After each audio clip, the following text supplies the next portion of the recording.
I'm doing my air drum to make sure you guys are ready to go. It's the off night again, and it's wonderful. I'm up here in the skies, and I'm having a really good thing, and then suddenly I get this. I get this finger from God. Start the show? Yes, start the show. Okay, I will.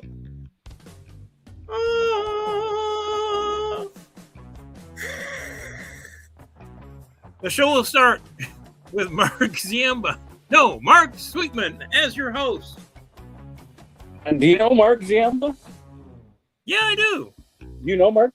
How do you know him? No, not Zambler. Wrong guy. I have many Marks. Many Marks.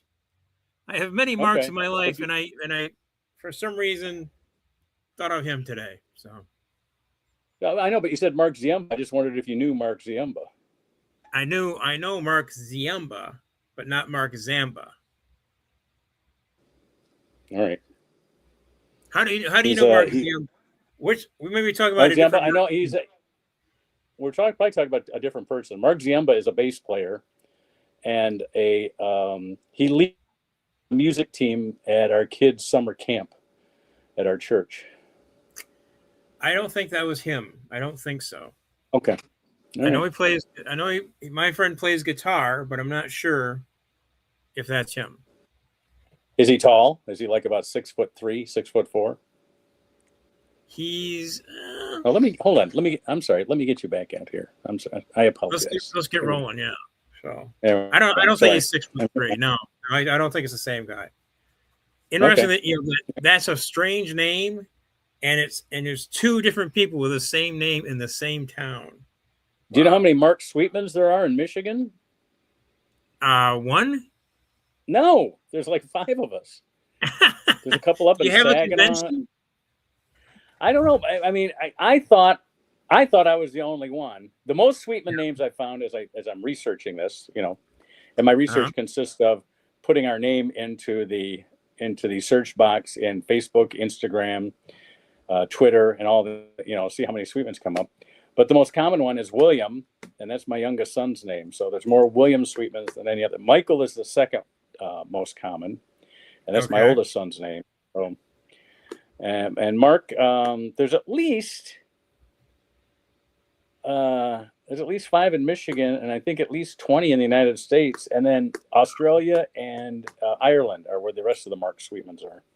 Well, what is it an Irish name then, or it is an Irish name? Yes. Got it.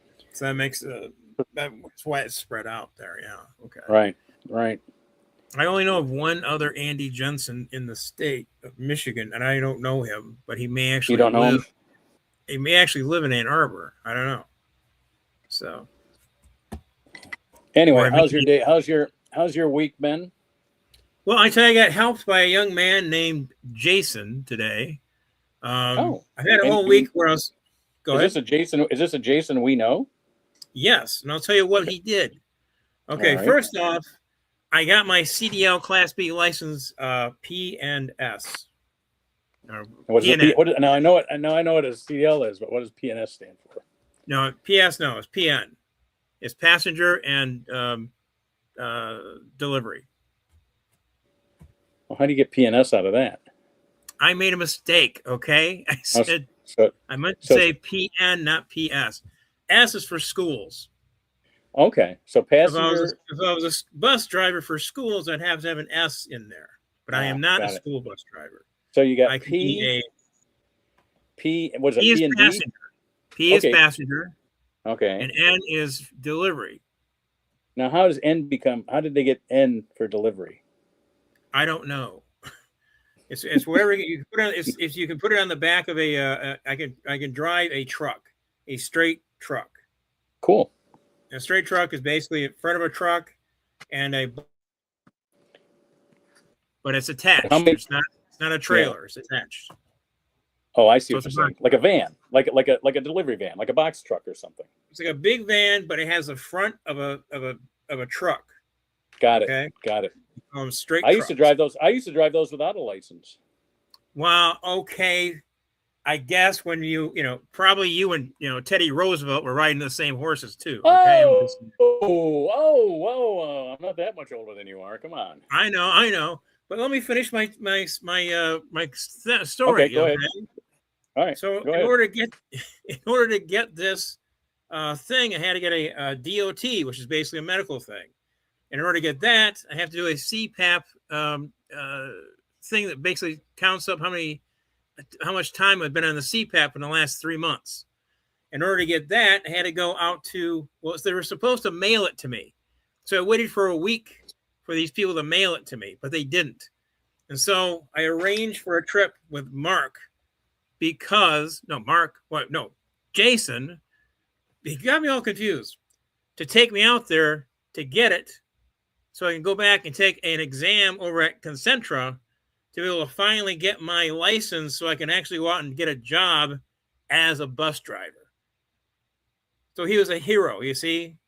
He also restrained me from killing the people who had forgotten to mail me the one piece of thing that would get me my license. You know what I'm saying? So he restrained me. I know what you're saying. It sounds confusing. Did it make any sense to you? Yeah.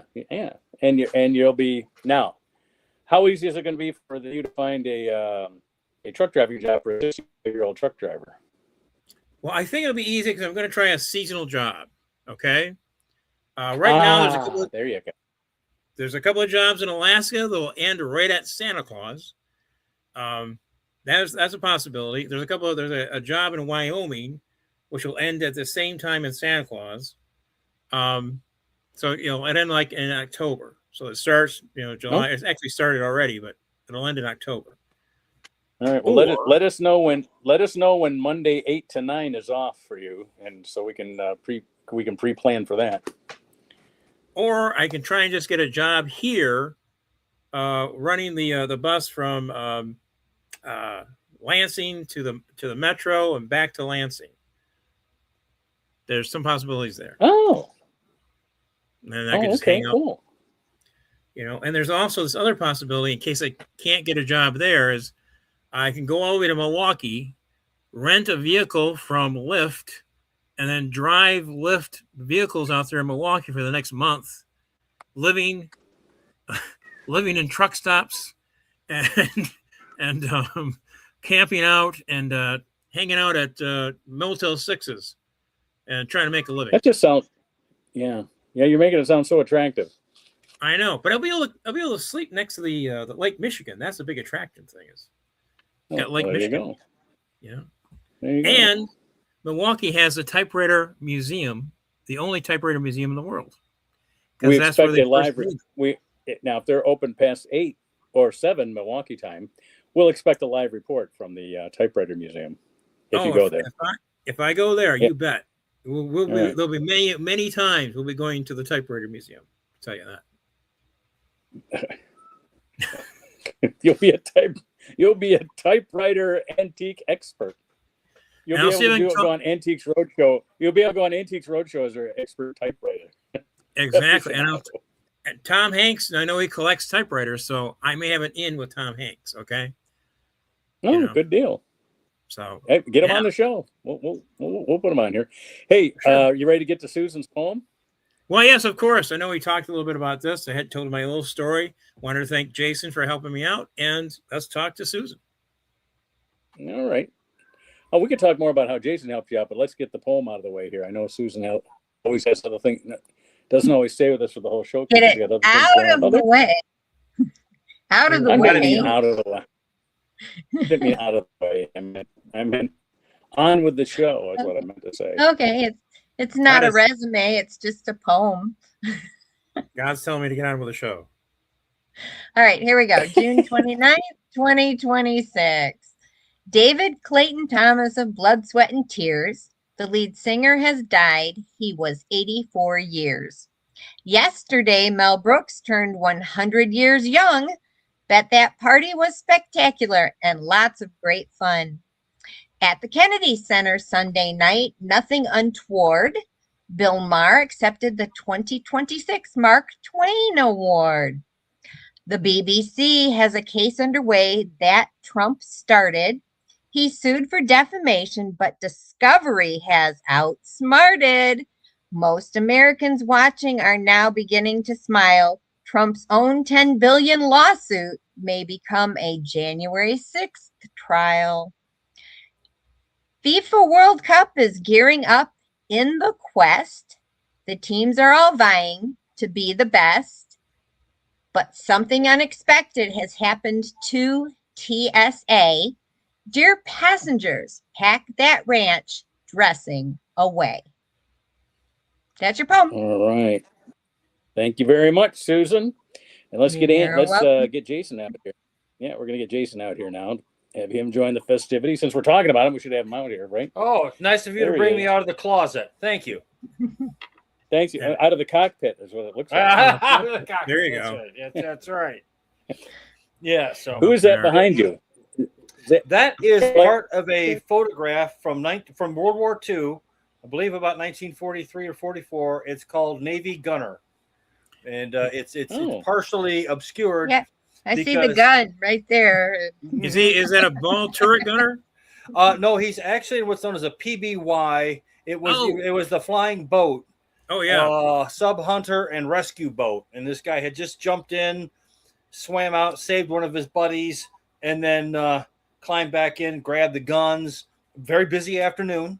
There is a great, even if he was documentary about the PBY. It's a fantastic documentary. Even if he wasn't what, Mark? Oh, I'm going to talk. All right. Yes, even if he wasn't, go ahead. Even if he wasn't in the gunner's shell, he still has some guns there. Look at that guy. Oh yeah. Oh well, there's actually more to it. You see, because again, he just came out of the water. I'm blocking the rest of the shot. Oh. Yeah, good looking guy. Yeah, he's you know, if we're only seeing the backside. Yeah, part, right? Yeah, you can't, I mean, it was in Life magazine. I mean, so back in the day, so it's Well, there's an interesting thing about the PBY. Is the thing it was designed specifically as a ship that flies. Yes, it's one of the few ones that actually has a galley in it. Yeah, you can actually create food and has cots and stuff. So when you rescue the guys, you can actually give them a hot meal, and then also that the guys who were flying the PBY were able to stay out in the water and be able to be in the area. Yeah, well, if it were me, I was just hoping they would crash land near my island for a 3-hour massage, but that's just me, I'm sorry. I know everything I touch, I have to just twist and bend. I'm sorry, Andy, but yes, hey, I'm right there with you. I'm gonna say, I would be happy to give him a nice. Yeah, he was. There you go. You're not seeing the entire. You'll see that in the entire photo, he forgot his swim trunks. So okay. But which is why you're blocking it. Which is why you're blocking it with your. It's a family show. Oh yeah. I'm sure they crapped it for Life magazine. For Life they did, but not for. Yes. Go on. I just wanted to ask Susan, since she often has to exit, is there anything in your poem that you'd like to discuss further and hopefully add our little humorous commentary to? I haven't exited early in like a couple of months. Fine. So. Well, Susan, I have a question. What was the ranch thing? Ranch dressing. People traveling from other countries have discovered the American condiment of ranch dressing, and they are buying it by the boatloads and taking it home to their countries. Only they don't always pack it in their checked baggage, and so you can't take more than 3.5 ounces. Because it's more than 3 ounces or whatever the limit is, and so they have to drink it right there or give it up. I'm and if I don't see Hidden Valley Ranch taking advantage of the fact that this is such a big deal to the foreigner, I mean, that just opens up the whole world to their market, Who knew? I should have bought stock before FIFA and ranch dressing. Yeah. So there you go. And yes, Mark, we ran Andy around so that he could get his proper accreditation, and that way, because anyone, and while my motives may seem all altruistic, the fact of the matter is I have other motives. Uber and Lyft are evil organizations, and I hope that they collapse into a heap of total. I don't know what. All right, I hate them. And how about this? And how about this? And we talk about this during conspiracies. Okay. And then that's a good place. Absolutely. And then they have urge because somebody is squeezing them out and call it a milestone section. And then after they all shut down, Mark, you're twanging. You're twanging. I hate when I'm twanging. Yeah. Your audio is my twanging. God. I just saw this. I have to say this real quick. Tom Selleck was in the movie Myra Breckenridge. Oh, wow. Yes, I knew that. God. I didn't. He was in the movie Coma too. He mostly played a dead body. Oh, that's right. He played a dead body in Coma. Well, then I guess he and Kevin Costner could have a body off. Yeah. Kevin Costner was the dead body in Big Chill. Big Chill. Yeah. Mm-hmm. Yes, I mean, so there you. I guess he did have scenes where he was alive, and Lawrence Kasdan decided just to kind of cut them and just go with him dead from the outset. So you see, him being prepped and prepared and whatnot. That was what Glenn Close? I can't remember. Glenn Close. I think she got an Oscar for that. Well, she could do or nominated anyway. She cried in the shower or something. Yeah, she could do a Tidy Bowl ad and she'd get one of the. He was in it. One of the Tilly sisters was in it. Yes. Tilly was it Meg? I think it was Meg, wasn't it? Meg Tilly, yeah. I can't remember. Yeah. Jeff Goldblum, I believe. Yep. Jeff Goldblum was in there. Jeff Goldblum was in it. Good film. I should watch it again. It was a good film. Mary Kay Place, another Mary Kay Place. That was another Mary Hartman alum. Mm-hmm. Earlier today, Andy and I were spending a lot of time breaking down the whole Mary Hartman, Fernwood Tonight, American Tonight lineage of brand. You know what? I wish that one of the streaming channels would pick that up and just run the whole. They probably do. I should probably look it up and see if it's out there. It's probably on YouTube somewhere. Yeah. Here's William Hurt was in The Big Hurt. I mean, The Big Chill. Yep. Kevin Kline. Yep. Tom Berenger. Right. Yeah, Meg Tilly. Right. Kevin Costner played Alex. His scene was cut. Yep. Mm-hmm. Jo Beth Williams. I forgot about Jo Beth Williams. Jo Beth Williams. How can we forget about her? Oh my God. Yeah. Let me see. Both of Larry Kasdan's kids were in it. That's a film they should show at the Redford. Absolutely. That would be a good one. Kasdan's a U of M graduate, and he's in one of his movies. That's where you got the picture of Costner wearing the Mr. Stadium T-shirt. I forget which movie it was from. Mary Beth Hurt in The Big Chill. I forgot about that one. All right. Again, fine movie. Certainly better than Myra Breckenridge. Although I liked Myra Breckenridge. I was one of 3 people who did. So, but that's just me. Got it. There you go. Any headache. Susan is looking at us like RGB come back from beyond the grave to judge us all. Well, Mark gets so bent out of shape when he can't get a sentence in. Well, he's uh-oh. It's one of the problems. It's one of the problems with Zoom because if everybody's talking, nobody can hear anything. It's just very frustrating. It is. David Clayton Thomas, of Blood, Sweat, and Tears. Oh my God. Yeah. I have a David Clayton Thomas story from the late 1990s. Okay, let's hear it. I wasn't there, but it was on the news. I remember seeing this as a news report. They're at Pine Knob when it was still Pine Knob. They're having a great time. Pine Knob again. They renamed it Pine Knob again. Well, there you go. With the once and future Pine Knob. And packed house. Everyone's having a great time. It's a late summer concert. Warmer than heck. You know how warm it could get up there. So he's on stage. I was there. I did an August show in 95. He comes out with this line, says, "Wow, it's hotter than the last train car to Auschwitz up here." Oh, brings the show to an immediate halt. Even now, it's too soon. No. Did he know that place was owned?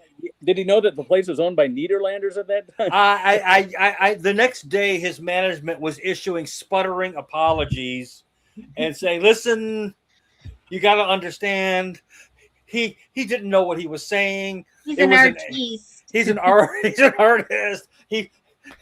We're very sorry. He didn't mean it."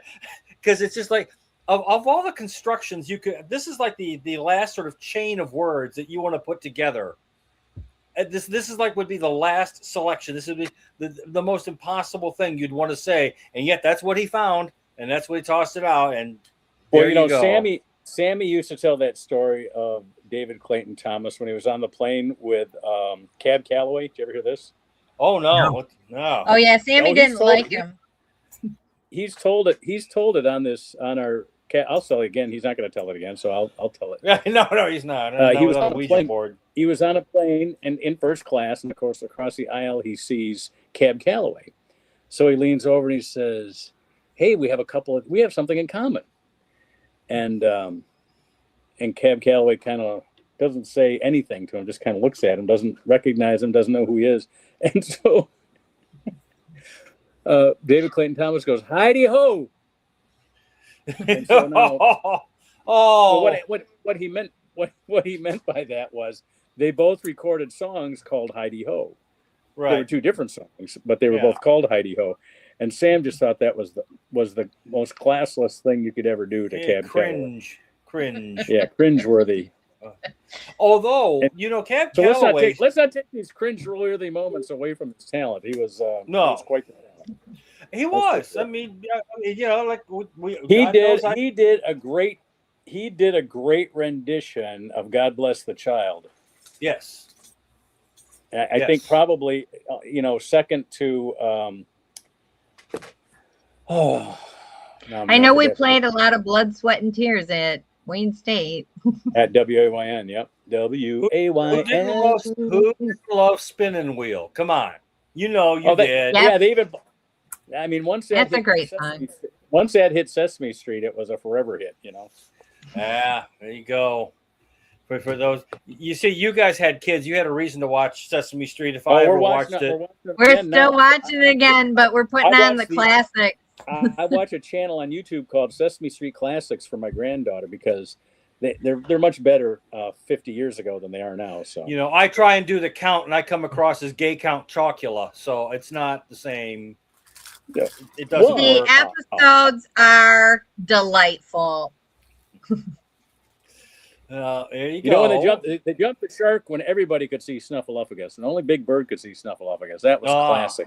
Sesame Street, as far as I'm concerned. Wow. Once everybody could see him, that's jumping the shark, baby. In fact, they should probably change "Jump the Shark" to "Seeing Snuffleupagus" because I think that happened before Fonzarella jumped the shark. Do any of you remember when the Muppets appeared very briefly on Saturday Night Live during the first season? Multiple times. The first season, yes. They were on multiple times. Yep. It didn't quite work. What a great Sesame Street worthy scenes. No, it didn't quite work because it didn't quite work because all the puppeteers couldn't get high with the rest of the cast because they had to operate machinery. They had a day job. Yeah. I was about to say they had a day job, exactly. But yes, you're right. It was very much darker. It was not kids material. To say the least. Exactly.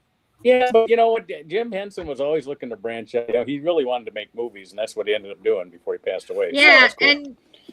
and you can kind of tell the films and things where Jim Henson really had a hand in it versus the ones that were his name only, because there was a charm that he brought to his Muppets that just was lacking when I'll give you an example, the Dickens Christmas Carol. Great film, very true to Dickens' story with the Muppets, but just didn't have Jim Henson's magic touch. I'm going to disagree with you on that. It had Michael Caine, so it didn't matter. Whatever happened, Michael Caine overrode everything. Whatever happened, Michael Caine was there. It was good. It was good. I'm not saying that wasn't good. I'm sorry, Michael Caine. That's something extra that Jim Henson brought. That thing that's not tangible, that you can't say this is the magic of Jim Henson, his humor, his whatever it is that he would bring to his creation. I will agree with you, but Michael Caine saying, Fuzzy Bear's Rubber Chicken Factory, I remember it when I was a boy. No, I'm sorry. That's worth the whole show. As Dickens stories go, that's probably the closest to the Dickens tale. Yeah. My favorite line in all of the Muppet movies was when Steve Martin was playing the waiter and he opens up a wine bottle and he goes, "Smell the cap, sir."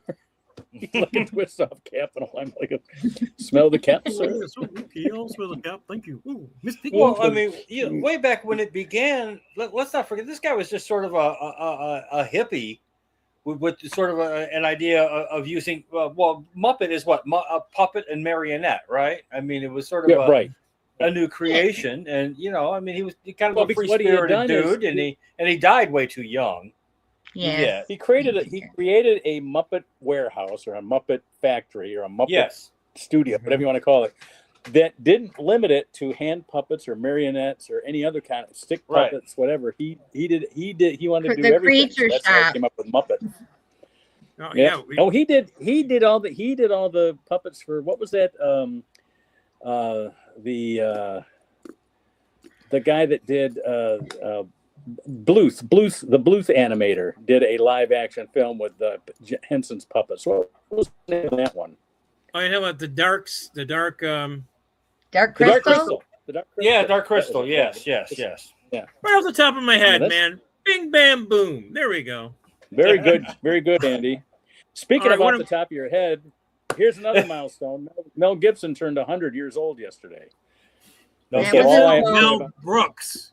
Mel Brooks. I have a story with Mel Brooks. Mel Brooks, not Mel Gibson. No, I'm sorry, Mel Brooks. Mel Brooks turned 100 yesterday. Mel Brooks. Mel Gibson story. just looks 100. Yeah. I have an adjacent story with Mel Brooks. Good. Okay. Can I tell it? Yes. Does it have to do with your bookstore? Goes back to the bookstore in off of Sunset there. I was in the bookstore in the Beverly Center. Yeah, the one that's right there in the center, right next to the whatever. Anyway, I'm in the store. It's at Walden's. It's the Beverly Center. It was at the Beverly Center. I was in Walden's, and in comes Anne Bancroft. And Bancroft is coming around looking at the books, and she asked me, "I'm looking for this book." And I said, "Okay, what book is it?" The Chicken Soup of the Soul. I said, "Oh, it's right over here in in this self-help book." And they're like, came over there, got me, and says, "Okay." So I got this. I said, "All right, I'll go back and check and see." I went back and it was like there's two credit cards on file, Mel Brooks and hers. And I said, I came back and said, "So which credit card do you want to use?" He says, "Use Mel Brooks. He's getting the book." Thank you, Mrs. Robinson. That makes it both a gift and a surprise. There you go.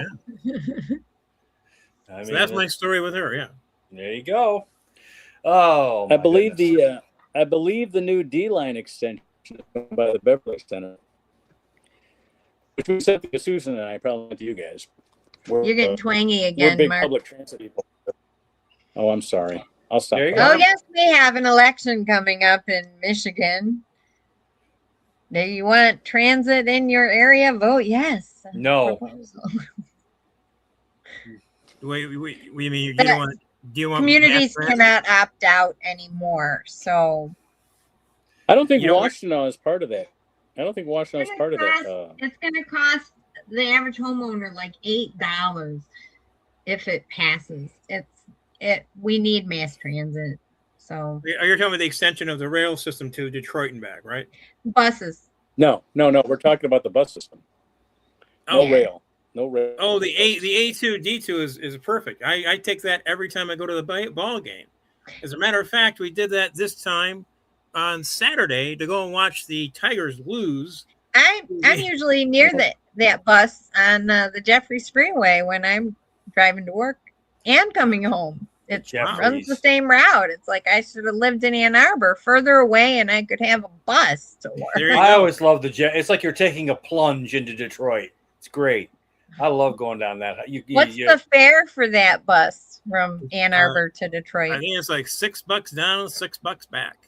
That's about it. Worth it. About as cheap as it gets. Yeah. Yep. But if you drove down there, you'd be paying minimum $20 to car. Yeah. To take the bus. Yeah, but $12 is cheaper than parking. The big plus side too is I can drink. I don't have to worry about getting a DUI driving my car back. I can just take the bus, roll back into the bus, and then head out. So do they have a bar on the bus? Do they have like a bartender? No, they have. When you go to the stadium, you can actually have beers and stuff, and you get drunk, and you go back to the bus. You crawl back into the bus, and you go back home, and you don't have to worry about driving your car. Okay? We're all old dudes with beards. Ride the bus responsibly, please, people. we can sit in the back of the bus, old dudes with beards, and drink out of a paper bag in relative peace because no one wants to get near us for fear they'll get a disease just from saying hello or they're saying please stop. So, Well, my point is remember to vote August 4th if you live in Michigan. August 4th. Voting. I vote early, vote often. I'm out in the cemetery registering voters all the time. Are you? I want to let you know I am going to work I believe they're going to let me work the polling centers. Ooh! I applied for it back in May. Right. I think I'm going to be able to do it if the job that I'm going to get. I'm going to show up at my polling center dressed like Kenneth Mars in The Producers when he was showing up for opening night. Well, I'll direct you to the. Very good. Very good. The tux and the pith helmet, and then the steel helm. Yeah, exactly. Yeah. With the Nazi symbols on the side. Didn't he have a pigeon on his shoulder too, or something like that? I can't remember. Well, you can't wear Nazi symbols because that's there are no Nazi symbols. You can't wear Nazi symbols because that would determine the party you're trying to promote. I'm not your party. wearing a Nazi symbol. I'm just simply wearing a steel you can wear helm. 10 feet, 100 feet away from the polling center, but not at the polling center.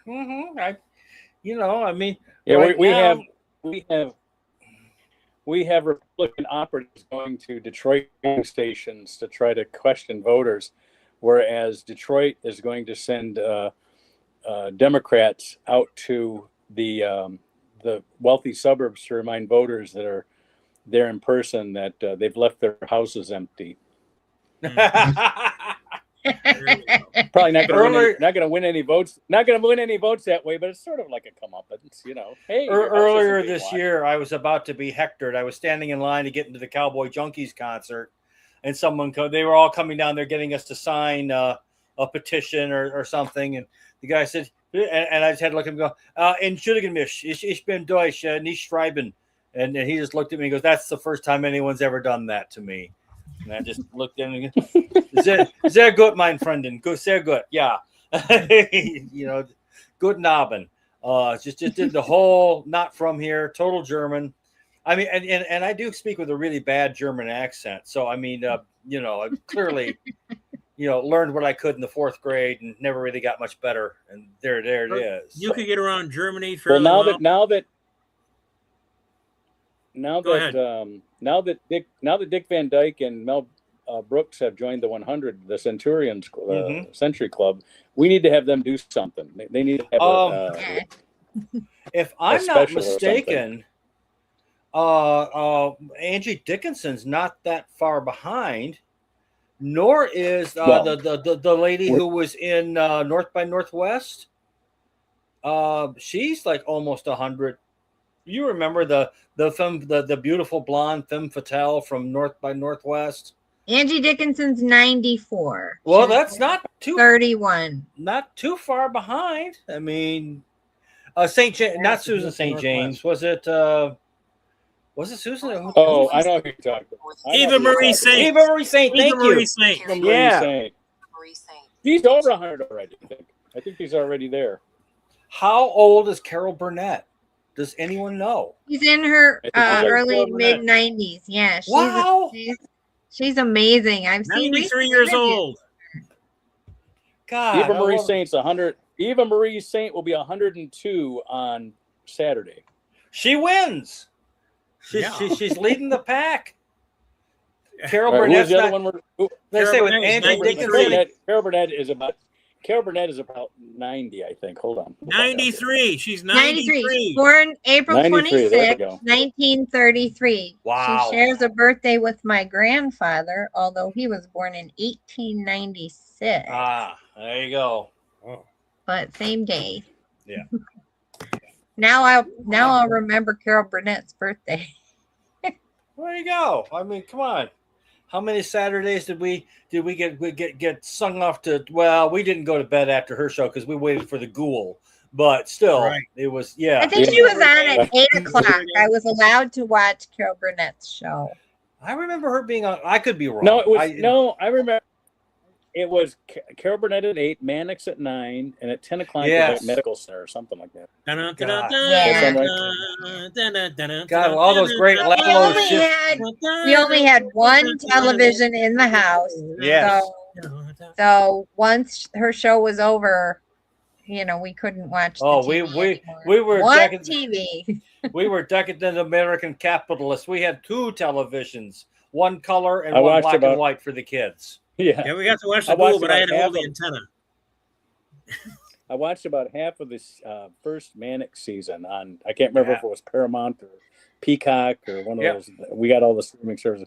But I watched one half of the first season, and my impression of coming away from it was, man, did they fire their guns a lot. I mean, just indiscriminately firing. I mean, I was like, here he's a civilian. He's not even a cop. He's a private eye, and he's like firing the gun off like there were no laws against that or anything. Yeah. Holy crap! Hey, who was his secretary? Remember? Was it? It wasn't. It wasn't Marcia His first Wallace. secretary was Mary. Wasn't Mary Tyler Moore his first secretary? I mean, she only did one season. No, she was a black woman. Oh, all right. God! I know who you're talking about. Yeah. Okay, a good old Lalo Schifrin theme. Mannix's secretary. All right. Now here's a tie. For a service, though. A tie back from Peggy Fair. Yeah. Peggy Fair was the character's name. Gail Fisher was the name of the actress. Gail Fisher. Oh my God! Before Steve Jobs had all these tech ideas, there was an episode of Star Trek that has Terry Garr in it, and she's a secretary. Oh, yeah. And they get the typewriter to start typing everything she's saying automatically. Star Trek. Do you remember that episode? Operation Earth. It was actually filmed as a pilot. Assignment Earth. Yeah. They were going to try and do it as a spinoff. Yep. But the typewriter was automatically typing, and now we have that actual technology. Oh yeah. A secretary assisting time traveler, Gary 7. With Robert Lansing as Gary 7. There we go. We all have our phones, folks. We all have. She must have been 19 years old or something. She was gorgeous. She was. God's handing me her phone. Okay. And she was also great in Close Encounters of the Third Kind when she just can't handle Richard Dreyfuss. And young Frankenstein and Mr. Mom. Yep. Yep. And there we go. Full circle back to Mel Brooks. It all comes back. Wasn't Terry Garr also in Tootsie? Yes. She was. Yes. Good. Girlfriend. Good memory. Great career. Hey, who directed Tootsie? Was that what's that wasn't Sidney Lumet. Sidney Pollack. Sidney Pollack did that, yeah. The other Sidney. Right. Yes, okay. The other Sidney, exactly. The other Sidney. There you go. All right. Sidney Pollack had some great acting roles too. Yes. Yeah. He was so freaking creepy in Eyes Wide Shut by being so kind of normal, but creepy all at the same time. Mm-hmm. I mean, explaining to Tom Cruise how the world really works. He's like, now you don't want to know who was in that room. You wouldn't sleep so good if you knew who was there. He was also in that Albert Brooks movie where Julie Haggerty lost their life savings. I can't remember the name. Oh my God! Yeah, Lost in America. Lost in America. Yeah. Lost in America. Yeah. Sidney Pollack was in that one too. Yeah. Albert Brooks trying to do the pitch with the casino manager, saying they gave it back. Yes. Yes. trying to do the pitch. Hey, Gary Moore. We'll say nest or egg again. I don't hear nest or egg again. You know.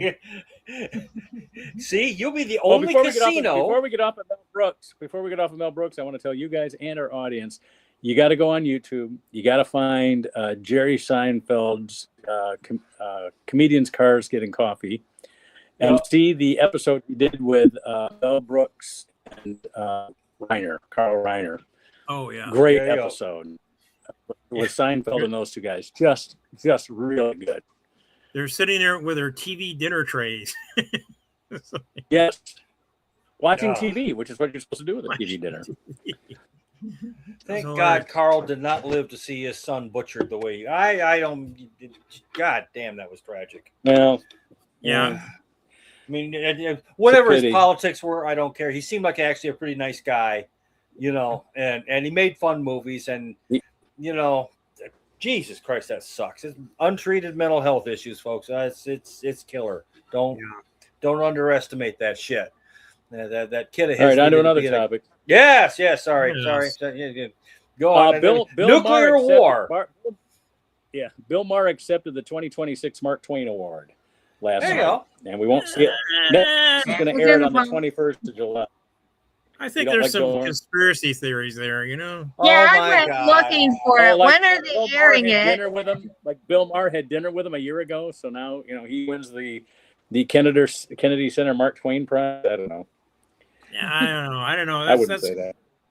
Kind of a far stretch, I think. You know, I don't know. The guy's been in iconoclast as long as I've ever known him. I mean, come on. He was saying way back in the day that it took a special amount of bravery to fly your airplane into the World Trade Center. Not a particularly popular thing to say, and not a particularly popular. He lost his show for that. He lost his show for that, but you know what? He didn't retract it. Yeah, he stood by what he said. He didn't. Mm-hmm. He did. Paid a price. He paid a price. I think he'd be more in price? line with the newspaper. I think he'd be more in line with a news person's prize than the Mark Twain Prize. That's what I'm saying. Yeah, I agree with you. Do you think that's what's keeping Jon I have Stewart a lot of respect for him, and I don't agree with everything he says, but he does a great job interviewing people, and he doesn't shy away from just getting guests who have his own opinion. He puts people of all the different opinions on his show. If they'll come, they won't always come. And he's willing to go toe to toe with them. Yep, that's right. So I think he really is a journalist at heart. Yeah, with a great sense of humor. I think a Pulitzer Prize is more along those lines, and then maybe. I appreciated it. He was talking about comedy. Mark Twain always had politics in his essays and in his speeches. It was always about. Don't forget, he and Will Rogers sort of set the example for how to. Do satire. Yeah. And the venue last night is important because Trump tried to put his name. Came along from that same line. Trump tried to put his name on there, had to get it taken down, and he tried to shut down the Kennedy Center for like the next 2 years. And the judge wouldn't allow that. His name had to come off, and the Kennedy Center was open, and the program was there last night for the Mark Twain Prize, and that's a win. Yay! Yeah. I'm done hating Trump. He's going to be dead soon. I'm working on his grandchildren. I'm going to start hating them. Well, there's so many things to worry about. They're destroying the national park system. They're destroying the national. You know, they're cutting off pasture land for the bison. There is just all of it's happening. Speaking as a bison, can I give you one word for all of this stuff? Hating the poor. Yeah. I think all of this is about hating the poor. So Trump, the poor are going to suffer because they're going to have to live where the shitty water is and the shitty air is. Fuck them. That's all they care about. Trump did not like what the BBC published after January 6th, and so he sued them for $10 billion. And now why so little? The case is going forward, and now all of his communications from January 6th are part of discovery. He has to turn them over. Yeah. And be careful what you wish for. He started this lawsuit, and BBC is not backing down. Well, let's not forget that to the discovery, and it's going to become a January 6th trial, and I am very looking forward to the outcome. back in the early 60s, Liberace sued a couple of British publications who called him a homosexual. He sued them for libel and won. So the British he wasn't a homosexual. He wasn't a homosexual back then. Oh, yeah, okay, fine, Mark, you're right. No, he was dead butch. He was he was just slaying with the ladies. I'm sorry, I didn't make it all the way through that joke. It said it with a straight face. It wasn't until you started laughing that I broke up. I tried to complete the joke straight face. I couldn't do it. Well, slander. Defamation's hard to prove. So yeah, but he was able to prevail in the British system, which is more difficult because, as you know, that they have a pretty high standard. A lot of our law, as you know, is patterned after their law, especially our tort law, which is where this falls under. And yeah, there you have to show the actual damages as a person. And when you're a public figure, you're expected that you're going to take some slings and arrows. Let us not forget this is the same court that 100 years previous when Oscar Wilde went after the Marquis of Salisbury, I believe it was, or no, the Marquis of Queensberry. Marquis. I mean, to Oscar, it was all the same, Say it in German. Yeah. And he that would actually be in German. It'd be Baron. At any rate, though, because the Baron had called Oscar Wilde a pufter and all sorts of names, and it turns out, well, when we run about 100 rent boys that you've been familiar with, and Oscar ended up paying damages, going to jail because, as we all know, back then, up until the 1960s, to be gay in Great Britain at the time was to be sent to jail and also to be chemically castrated, which is what they did to Alan Turing, or to become a villain in a Disney animated feature. Yes. Oh, that's even worse. I mean, an Elton John cosplayer. It's all kinds of horrible things. But but again, that didn't make the pump. That didn't make the pump. But did you hear the Buttigieg twins, where they were separated from the twins for 24 hours while they were doing a CPS investigation? For the past year. He's been under investigation by Child Protective Services. My understanding, he's living in Michigan. He what? My understanding, he's living in Michigan, and I wonder if that was a state of Michigan. It was the state of Michigan. Yeah, and Susan and I are very familiar. Susan and I are very familiar with CPS in Michigan, and my dad is familiar with it in San Diego. The thing is, they never find it a false report. So for them to find that with Buttigieg is weird because even when it is a false report, they never make that finding. It's always unsubstantiated. No, that's what a reporter called it. A reporter called it a false report. They probably called it unsubstantiated. Yeah, so probably. Yeah. But it is against the law to make a false report to Child Protective Services, but the law has no teeth. There are no consequences for making a false report. Well, the process is the punishment. I wouldn't want to go through a CPS investigation, even if you're cleared in the end.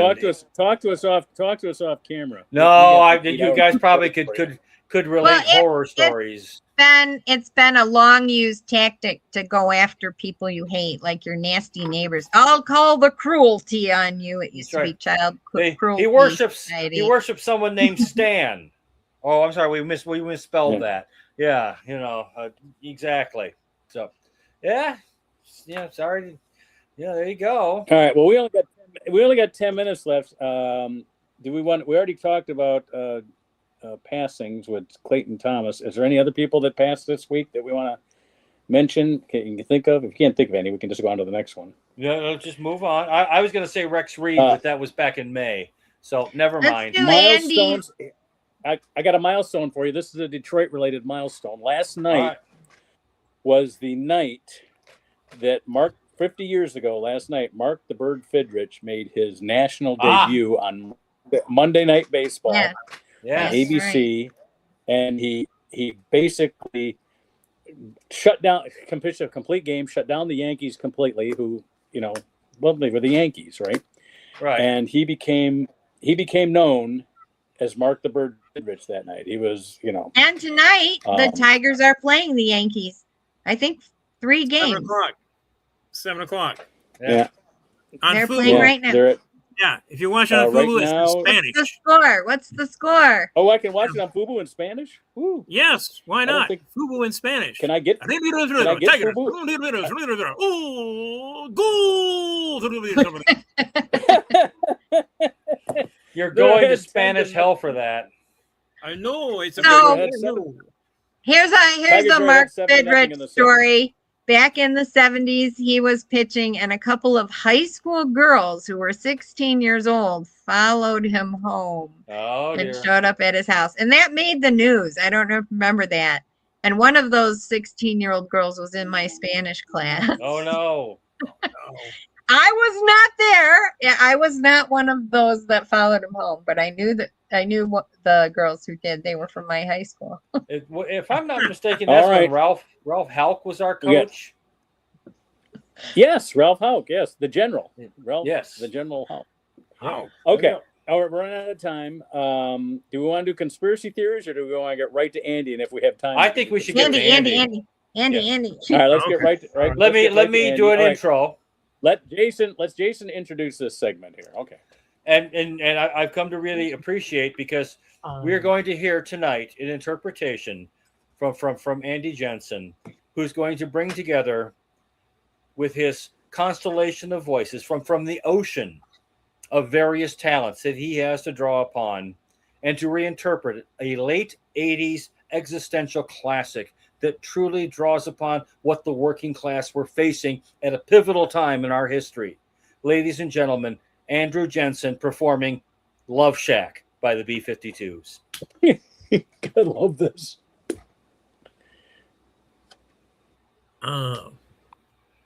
If you see a faded sign on the side of the road that says 15 miles to the Love Shack. Love Shack, yeah. I'm heading down the Atlanta highway, looking for the Love Shack getaway. Heading to the Love Shack getaway. I got a car, and as big as a whale. I'm heading down to the Love Shack. I got a Chrysler. It seats almost 20. So hurry up and bring your jukebox money. The Love Shack is a little old place where we can get together. Love Shack, baby. Love Shack, baby. Love Shack, baby. Love Shack, baby. Love Shack, baby. Sign says, whoa, stay away, fools, 'cause love rules at the Love Shack. Well, it's set way back in a hidden field, just a funky old shack, and it's got to get back. Glitter on the mattress, glitter on the highway, glitter on the front porch, glitter on the highway. Oh my God, what an astounding, fucking genius. Love Shakespeare. Shack, baby. These are very entertaining. Thank you. I got a whole other chapter. We could do it next. You're gonna have a spin-off with just I like this. I like this segment. I like the Andy's interpretations. Switching back between Shatner and Walken. Yeah, I'll try. Yes, Christopher Walken doing it would be very funny. Let me try Walken. Hang on a sec. All right. I'll go back to one. Do you have verses? Are there verses left on that song? I thought they repeated. Oh, there's a couple, and it's like it's almost like what's his name's okay, here we go. Bang, bang, bang on the door, baby. Bang, bang, bang on the door, baby. Bang, bang, bang on the door, baby. Love Shack, baby. Bang, bang. Tin roof, rusted. Rust through. Love Shack, baby.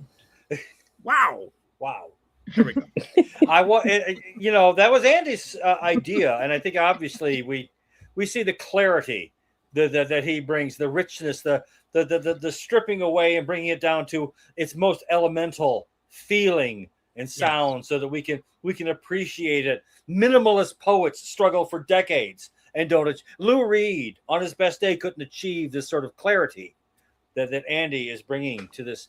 I mean, and it also goes to show how poor my selections were. I was going to send him Blue Oyster Cult, Godzilla. But how would Jimmy Stewart do Love Shack? Oh, you want Jimmy Stewart? Oh, we don't have time. We're out. How about one line of Jimmy Stewart? Okay. Yeah, just love Shack, baby. Love Shack, baby. Love baby. That's where it's at, yeah. Love Shack, baby. That's where it's at. Hugging and a kissing and dancing and loving it at the Love Shack.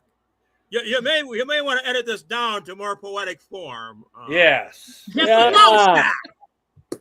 All right. Yes. Thank you. Yeah. That.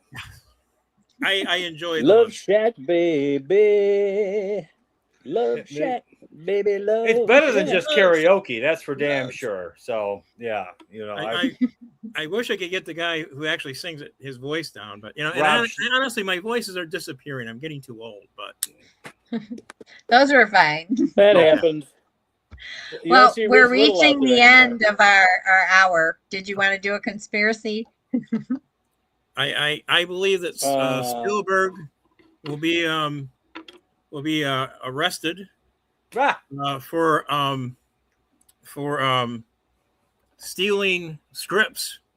Oh no! From the aliens who have been projecting them to him. Okay, so the aliens are going to be suing him for the scripts he's been stealing from them. For the intellectual properties. Exactly.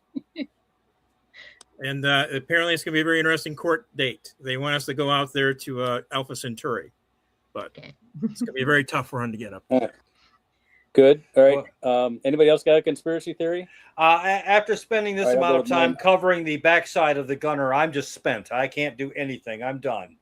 So, all right. Here's my conspiracy theory. My conspiracy theory is that because I have stated publicly and loudly that I don't believe in any conspiracy theories, because you need at least 6 people to be able to keep a secret, and I don't think that can happen. But I think with AI, they'll be able to create many people that can keep a secret. They're all AI. You can get up to 24 probably that'll be able to do this. They'll be able to fool people to think that those are real people that are doing these things. And we will have as many conspiracy theories as we have, real theories.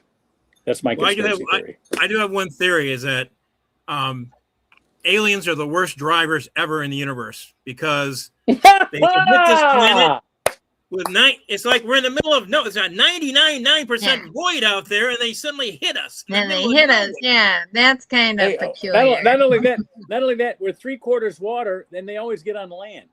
That's it. Right? I mean, they always get over that desert area.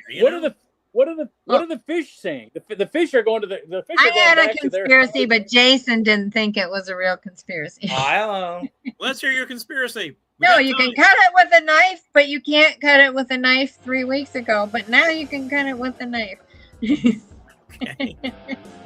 Okay. All right. Andy, I'm turning that UFO bad driver thing into a bit. So okay, Greek mythology. I'm stealing it.